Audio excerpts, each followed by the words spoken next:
اب حدیث نبوی پر آ جائیے. آپ سب نے سن رکھا ہے نا کہ قبر میں 3 سوال ہوں گے. بولیے, سن رکھا ہے نا؟ آج آپ کو ایک نئی بات بتاتے ہیں. علماء کرام کو معلوم ہے, آپ کو بتا رہے ہیں. قبر میں 3 سوال ہوں گے. یہ حدیث بڑی توجہ سے سنیں. یہ اہل علم کے لیے اور اہل جو طالبان علم حدیث ہیں ان کے لیے. حضرت براء بن عازب, میں 3-4 حدیثیں بیان کروں گا. حضرت براء بن عازب راوی ہیں, اور یاد رکھ لیں کہ قبر میں 3 سوال ہوں گے. کیا؟ مر ربوں کا, تمہارا رب کون ہے. دوسرا سوال ما دینوں کا, تمہارا دین کیا ہے. تیسرا سوال ما کنت تقول فی ھذا الرجل محمد, حضور علیہ السلام کا چہرہ پاک دیکھیں گے کہ ان کے بارے میں عقیدہ کیا تھا. 3 بتائے جاتے ہیں نا. میں آپ کو وثوق کے ساتھ کہہ رہا ہوں, تیقن کے ساتھ کہہ رہا ہوں, اور ذمہ داری کے ساتھ کہہ رہا ہوں, یہ 3 سوال نہ بخاری میں ہیں نہ مسلم میں ہیں.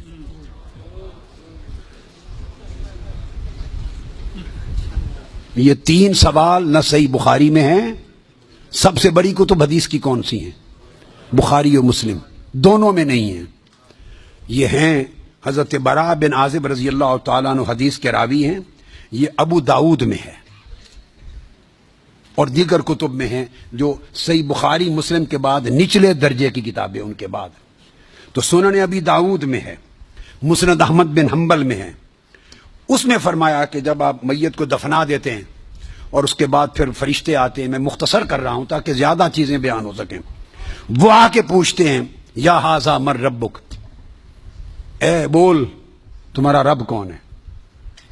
ما دینک, تمہارا دین کیا ہے. وما نبیک, اور تمہارا نبی کون ہے. پھر آگے جو مسلمان مومن ہے وہ جواب دیتا ہے.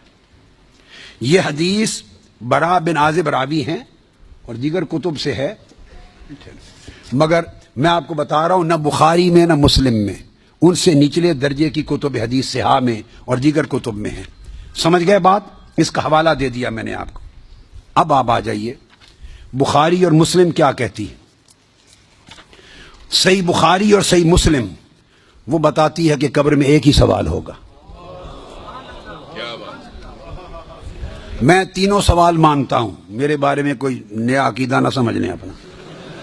میں 3 مانتا ہوں, مگر میں بتا رہا ہوں کہ یہ 3 سوال نہ صحیح بخاری میں ہے نہ مسلم میں ہے, صحیحین سے نچلے درجے کی کتابوں میں ہے, سنن ابی داؤد اور دیگر کتب میں. امام بخاری نے 3 سوالوں کی روایت نہیں بیان کی.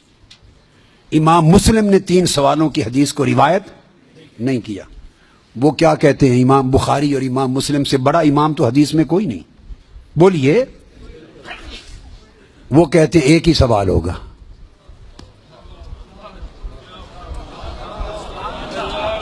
اب ٹکراؤ آ گیا بخاری اور مسلم کی صحیحین کی روایت میں اور نچلے درجے کی کتب صحاح کی روایت میں ٹکراؤ آ گیا.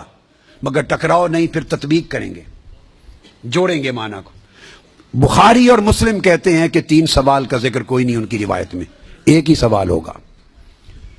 انس بن مالک رضی اللہ تعالیٰ عنہ روایت کرتے ان العبد اذا وضع فی قبره وتولى عنه اصحابه انه ليسمع قرأ نعالهم اتاه ملكان يقعدانه فيقولان ما كنت تقول في هذا الرجل لمحمد صلی اللہ علیہ وسلم. صحیح بخاری. یہ صحیح بخاری کتاب الجنائز کو اٹھا کے دیکھ لیں, حدیث نمبر 1308 جا کے مطالعہ کیجئے. پھر کتاب الجنائز میں حدیث نمبر 1673. صحیح مسلم کتاب الجنہ و صفت نعیمہا حدیث نمبر 2200. پھر ابو داؤد میں بھی ہے, نسائی میں بھی, احمد بن حنبل, ساری کتب صحاح میں یہ حدیث. اور بخاری اور مسلم کی متفق علیہ. اگر متفق علیہ حدیث کچھ اور بتائے اور نچلے درجے کی کتب حدیث اس سے مختلف مضمون بتائے اور تطبیق نہ ہو سکے تو کس کو اختیار کیا جائے گا؟ متفق علیہ کو.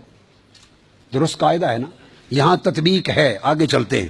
مگر امام بخاری نے روایت کیا کہ حضور علیہ السلام نے فرمایا بندے کو جب قبر میں رکھ دیا جاتا ہے اور اس کے دفنانے والے جب چلے جاتے ہیں انہ لیسمع قرأ نعالہم, عام میت بھی واپس جانے والوں کی جوتوں کی آہٹ سنتا ہے. یہ متفق علیہ حدیث کے الفاظ ہیں, انہ لیسمع قرأ نعالہم. پلٹنے والوں کے جوتوں کی آہٹ سنتا ہے. ہم جھگڑے کرتے پھرتے ہیں. خدا کا خوف ہونا چاہیے. عام میت پلٹ کے جانے والوں کی جوتوں کی آہٹ سنتا ہے. آپ کہتے ہیں اولیاء قبروں میں آپ کا سلام نہیں سنتا. ہم کس چکر میں؟ ہم نے عقیدے کہاں سے لیے ہیں؟ ہم نے کیا ڈھونگ رچا رکھا ہے؟ آقا فرماتے ہیں عام میت سنتا ہے قبر میں لیٹا ہوا جوتوں کی آہٹ. اگر ہم سمجھیں کہ اولیاء اور صلحاء جو عام میت سے اونچے درجے وہ قبر پہ آنے والوں کو نہیں سنتے، یہ عقیدہ کہاں سے آ گیا؟ جب لوگ مر جاتے ہیں تو فرشتے آ کے اٹھا دیتے ہیں اور بٹھا کر ایک ہی سوال کرتے ہیں، ما کنت تقول فی ھذا الرجل لمحمد. جب پوچھا جاتا ہے تیرا رب کون ہے تو سوال کا جواب لیک آؤٹ نہیں کرتے، مشکل میں ڈالا. بتاؤ اگر جانتے ہو تو رب کون ہے. پوچھا جاتا ہے تمہارا دین کیا ہے تو جواب کا اشارہ نہیں دیتے. اللہ نے اپنے سوال میں اور اپنے دین کے سوال میں مشکل رکھی ہے، اشارہ نہیں دیا. جب محبوب کا پوچھا ہے تو تھوڑا سا اشارہ بھی دے دیا ہے کہ میرے محبوب کے امتی گھبرا نہ جائیں. میرے محبوب کے امتی یا رسول اللہ کہنے والے کہیں مشکل میں نہ آ جائیں. بڑے میرے سوال کا جواب نہ آئے دیکھ لیں گے، میرے دین کا سوال اس کا جواب نہ آئے دیکھ لیں گے، میرے مصطفیٰ کے سوال میں کوئی فیل نہ ہو. آسانی کی. فرمایا اس ہستی کے بارے میں تو کیا کہا کرتا تھا؟ ساتھ ہی فرشتے بولتے ہیں لے محمد، ان کا نام محمد ہے. ہائے ہائے. پرچہ بھی دے دیا، کوشچن پیپر بھی دے دیا، جواب لیک آؤٹ بھی کر دیا، آسانی پیدا کر دی. اس ہستی کا نام محمد ہے. ایک ہی سوال بخاری اور مسلم متفق علیہ. تو میں نے آپ کو سارے حوالے دے دیے، آپ پوری بخاری اور مسلم اٹھا لیجئے.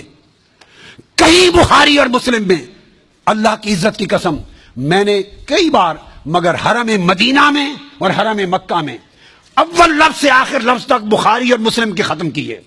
ایک ایک لفظ ختم کیا، اپنے بیٹے کو پڑھایا حرم میں. اور کئی بار زندگی میں کوئی شخص بخاری مسلم میں مجھے 3 سوال دکھا دے، میں اپنا عقیدہ بدل لوں گا.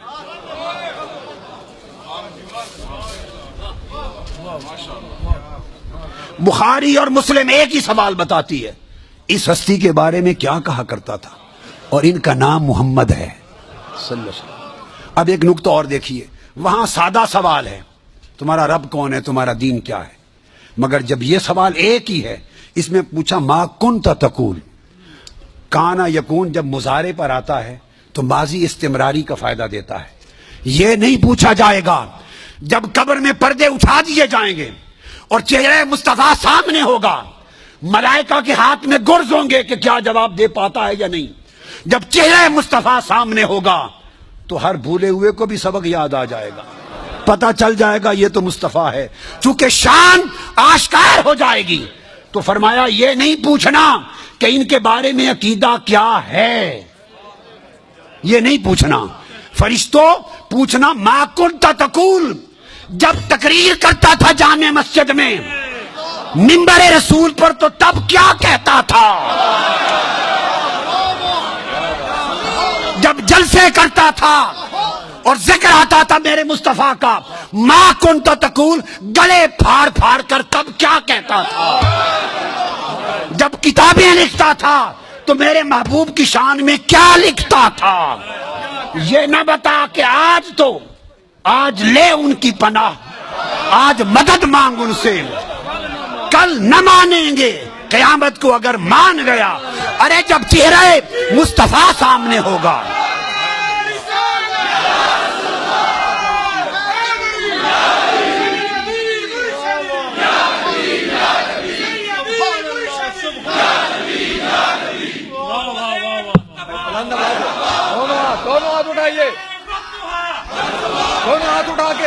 دونوں ہاتھ اٹھا کے سیدی و مرشدی، ارے سیدی و مرشدی.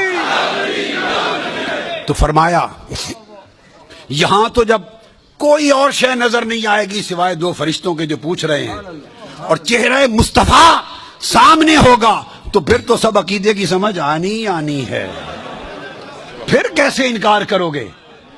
پھر تو سب سیدھے ہو جائیں گے.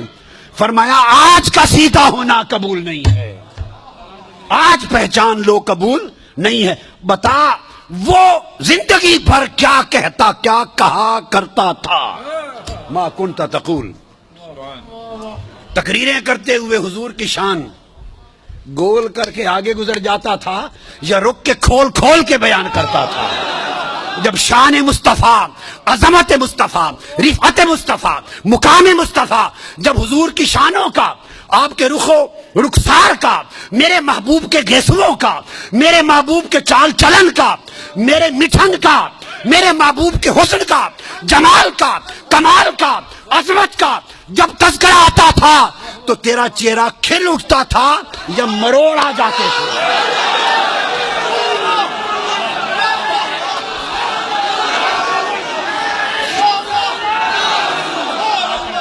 جب میرے محبوب کی نعت پڑھی جاتی تھی، جب میرے محبوب کی نعت پڑھی جاتی تھی، جب میرے محبوب کی عظمت کے تذکرے ہوتے تھے، اس وقت تیرے چہرے کا رنگ کیسا ہوتا تھا؟ کھلتا تھا یا پیلا ہو جاتا تھا؟ اور جب خطاب کرتا تھا حضور کی شان میں، ایسے دو چار جملے بول کے گزر جاتا تھا یا ساری رات اسی پر لگا دیتا تھا؟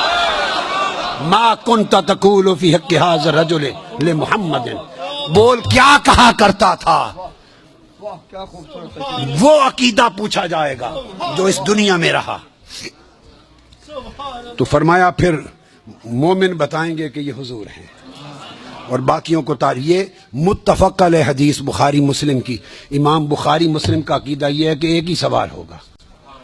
فرشتے کہیں گے چھوڑے باقی گلاں اے دس اس سونے دے بارے چ کی آکھنا ہوں دنیا چ.